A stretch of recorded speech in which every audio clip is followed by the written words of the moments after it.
கர்த்தருடைய பரிசுத்த நாமத்திற்கு மகிமை உண்டாவதாக. ஜீசஸ் லவ்ஸ் மீ ஃபேமிலி எல்லாரும் ஆண்டவருக்குள்ள ரொம்ப ரொம்ப சந்தோஷமா சுகமா ஆரோக்கியமா இருப்பீங்கன்னு நாங்கள் விசுவாசிக்கிறோம். இந்த நாளையும் தேவனை துதிக்கிறதான நன்றிபடி செலுத்துகிறதான 3ஆம் நாளைக்குள்ள நம்ம வந்திருக்கிறோம். அதற்காக நான் தேவாதி தேவனை நன்றியோடு துதிக்கிறேன், ஸ்தோத்தரிக்கிறேன்.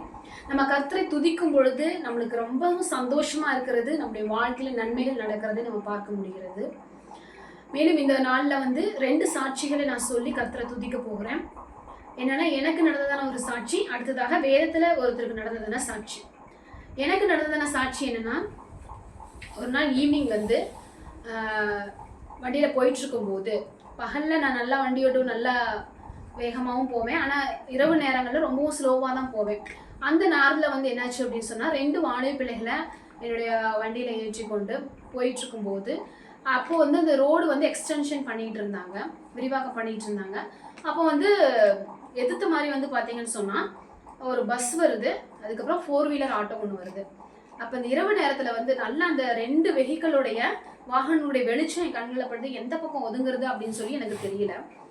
அப்போ எந்த பக்கம் ஒதுங்குறது தெரியாமல் நானும் நேராக போய்கிட்டே இருக்கேன், என்ன நடக்குதுன்னு பார்க்கலான்னு சொல்லிட்டு எனக்கு எதுவுமே பண்ணணும்னு தோணலை. அப்போது பார்த்தீங்கன்னா என்னோட ஹேண்டில் பாரை யாரோ பிடிச்சி திருப்புறது போல இருந்துச்சு. திருப்பி பஸ் வருது, டெம்போ வருது, அதுக்கு சைடில் என்னுடைய வண்டி தானாக போகுது. வாலிப பிள்ளைகள் என்ன கொடுறாங்க, நான் தான் ட்ரைவ் பண்ணுறேன். போயிட்டு வண்டி ஒரு இடத்துல நின்றுச்சு. அப்புறம் பஸ்ஸும் போயிடுச்சு, டெம்போவும் போயிடுச்சு. அதுக்கப்புறமா நின்று பொறுமையாக வண்டி எடுத்து வீட்டுக்கு போனேன். ஹல்லேலூயா. அதுக்கப்புறம் பார்த்தா அடுத்த நாள் காலையில் அதே இடத்துல பார்க்குறேன், ரோடு எக்ஸ்டென்ஷன் பண்ணுற இடத்துல பயங்கரமான தூசி எல்லாம் இருக்குது. ஏன்னா வண்டி நிறைய வரும் பொழுது நாங்கள் நின்று இடத்த பார்க்குறேன், பக்கத்தில் ஒரு பெரிய குழி வெட்டியிருக்காங்க. அது எதுக்காகன்னு சொன்னால், இந்த டிச்சுக்காக வெட்டுவாங்க இல்லையா, சாக்கடைக்காக, அந்த வெட்டுற குழி. அப்போ நாங்கள் அன்னைக்கு நைட் ராத்திரியில் அந்த குழியிலையும் விழுகாதபடிக்கு, பஸ்லையும் அடிப்படாதபடிக்கு தேவனாகிய கர்த்தர் எங்களை பாதுகாத்தார். அதற்காக நான் தேவாதி தேவனை நன்றியோடு துதிக்கிறேன், ஸ்தோத்தரிக்கிறேன். இப்படிப்பட்டதான ஆபத்துகளிலிருந்து கர்த்தர் உங்களையும் பாதுகாத்திருப்பார். அதற்காகவும் நீங்கள் கர்த்தரை துதிக்கலாம். வேதத்திலிருந்து ஒரு காரியத்தை சொல்கிறேன். பவுல், சீலா 2 பேர்த்தையும் அவங்க தேவனுடைய ஊழியக்காரங்க ஒரு அசுத்த ஆவியை துரத்துனதுக்காக அவங்க என்ன செஞ்சாங்கன்னா, அநேக அடிகள் அடிச்சு அவங்களுடைய கால்களை தொழுமரத்துல மாட்டி வச்சுட்டாங்க.